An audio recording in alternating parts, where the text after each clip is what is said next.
গীবতের ধরন সমূহ,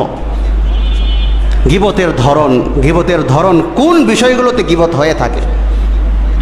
1 নম্বর, গীবতের ধরন হচ্ছে মানুষ শারীরিক অবয়ব নিয়ে, শরীর নিয়ে, শরীরের অবকাঠামো নিয়ে, গঠন নিয়ে, স্ট্রাকচার নিয়ে মানুষ গীবত করে। একজন ব্যক্তি অন্ধ, তাকে তার অগোচরে কানা বলা। একজন ব্যক্তির পায়ে সমস্যা, তার অগোচরে খোড়া বলা। একজন ব্যক্তি মস্তিষ্কের ভারসাম্যহীন, তো তার অগোচরে তাকে সেই কথা বলা। এইভাবে আর কি শারীরিক গঠন নিয়ে কাউকে খাটো বলা, কাউকে লম্বু বলা, কাউকে কানা বলা, আন্ধা বলা। এই বিষয়গুলো শারীরিক অবয়বের কোনো অঙ্গ প্রত্যঙ্গের কোনো অংশ নিয়ে গীবত করা, শারীরিক অবকাঠামোর গীবত। 2 নম্বর, মানুষের চরিত্র নিয়ে গীবত, গীবতের ধরন চরিত্র নিয়ে গীবত।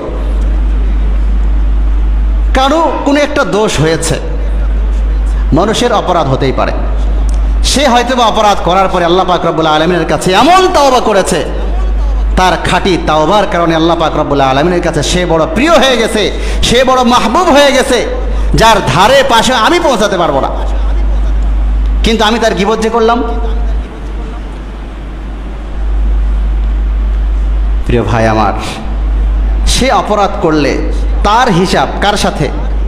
বলেন, তার হিসাব কার সাথে? তার হিসাব আল্লাহর সাথে। আমি বলার কে? আমি বলার কে? আমি কি নিজে ফেরেশতা?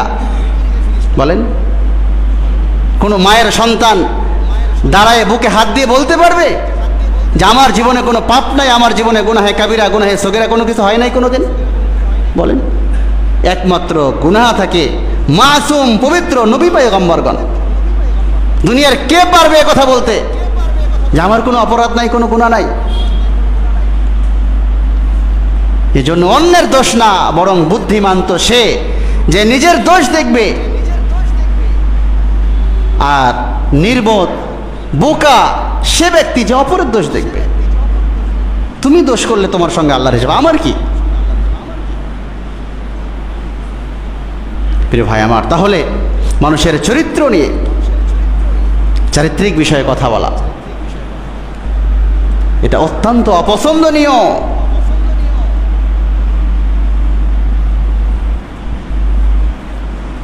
শেখ সাদী রহমতুল্লাহি আলাইহি,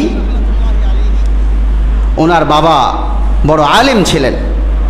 তো শেখ সাদী রহমতুল্লাহি আলাইহি তাহাজ্জুদের সালাত আদায়ের জন্য ঘুম থেকে জাগ্রত হয়েছেন। জাগ্রত হওয়ার পরে তাহাজ্জুদের সালাত আদায় করেছেন। আদায় করার পরে তার বাবাও তাহাজ্জুদের সালাত আদায় করেছেন। ছোট মানুষ বাবাকে গিয়ে বলে, ছোট মানে একেবারে ছোট না, প্রাপ্তবয়স্ক। তো বাবাকে গিয়ে বলে, বাবা এই যে এতগুলো মানুষ আপনার মুরিদ, যারা এই তাহাজ্জুদের সালাতে উঠলো না, তাহাজ্জুদের সময় সবাই ঘুমন্ত, ফজরের সালাতে উঠবে কিন্তু তাহাজ্জুদ তো পড়লো না। শেখ সাদীর বাবা শেখ সাদীকে বললেন, তুমি তাহাজ্জুদ পড়ে যতটুকু সওয়াব অর্জন করেছো, যতটুকু ভালো কাজ করেছো, তোমার চাইতে বহু গুণে ভালো কাজ করতেছে তারা শুয়ে থেকে ঘুমন্ত অবস্থায়। কেন? তারা তো ঘুমে আছে, তারা তো কারো গীবত করছে না। আর তুমি তো 2-4 রাকাত তাহাজ্জুদের সালাত আদায় করে তাদেরকে তোমার চাইতে নিম্নমানের মনে করলে, তাদের গীবত করলাম। এরকম হয় না? আমি ইবাদত বন্দেগী করতে পারলে, আমি 5 ওয়াক্ত সালাত আদায় করি, আমার টুপি আছে, দাড়ি আছে, জুব্বা আছে, আর একজন মানুষের মুখে দাড়ি নাই, লেবাস পোশাক সুন্নত তরিকায় নাই, তা আমার অন্তরে আসছে দেখতেই ফাসিক ফুজ্জার মানুষ, কি আমল নাই, নামাজ নাই, কালাম নাই, কিচ্ছু নাই। নাউজুবিল্লাহ। হতে পারে এমন আমার এই শত শত রাকাত নামাজ আর হাজার হাজার সাজদার চাইতে আল্লাহ পাক রব্বুল আলামিনের কাছে কোনো কারণে, কোনো আমলের কারণে আমার চাইতে মালিকের কাছে সে অনেক বেশি গ্রহণযোগ্য এবং দামি হতেই পারে। কাউকে নিয়ে মন্তব্য করার এই অধিকার আমাকে আপনাকে আল্লাহ তাআলা দেন নাই।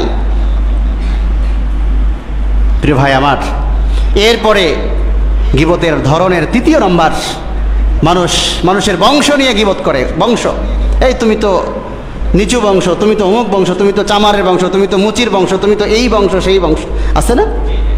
আবার যাদের একটু বংশমর্যাদা ভালো, চৌধুরী, সরকার, আরও যেগুলি একটু উচ্চ বংশের যেগুলো আছে, সৈয়দ, তাদের আবার গর্ভের আর ফকরের অভাব থাকে না। এগুলো বিলকুল অনুচিত। চতুর্থ নম্বর, মানুষ মানুষের পোশাক পরিচ্ছদ নিয়ে গীবত করে।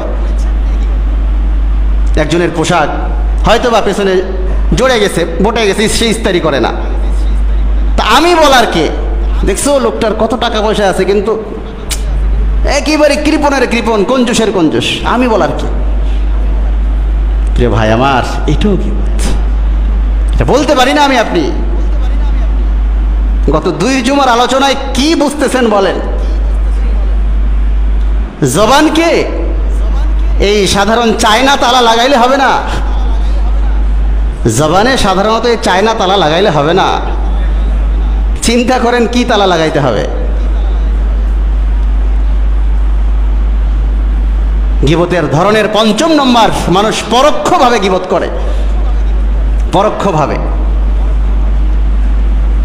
এখানে মজলিসের মধ্যে বসে আপনি 5-7 জন 10 জন মানুষের সামনে, তো জৈনয়িক ব্যক্তি বলেছিল, একজন ব্যক্তি আমাদের সমাজের এরকম এরকম এরকম, বাকি সবাই বুঝেই নিল, কিন্তু কয় না আমি গীবত করব না, নাম ধরা যাবে না, ঠিক না? আমি গীবত করব না, কারণ নামটা আমি বলিনি, কারণ নাম বলবো না।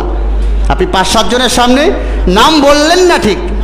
আমাদের সমাজে কিন্তু এরকম ব্যক্তিও আছে, বুঝেন তো নাকি? আচ্ছা আচ্ছা, বললেন যে আপনি এটা, তো সমাজের কোনো একজন ব্যক্তি যার ভিতরে ওই সমস্যাগুলো আছে, যার সামনে বললেন, আপনার অডিয়েন্স সবাই কিন্তু বুঝলোই যে ওই ব্যক্তি অমুক, কিন্তু আমি তো নাম বলিনি। আপনি পরোক্ষভাবে গীবত করেছেন। এগুলো হচ্ছে গীবতের ধরন।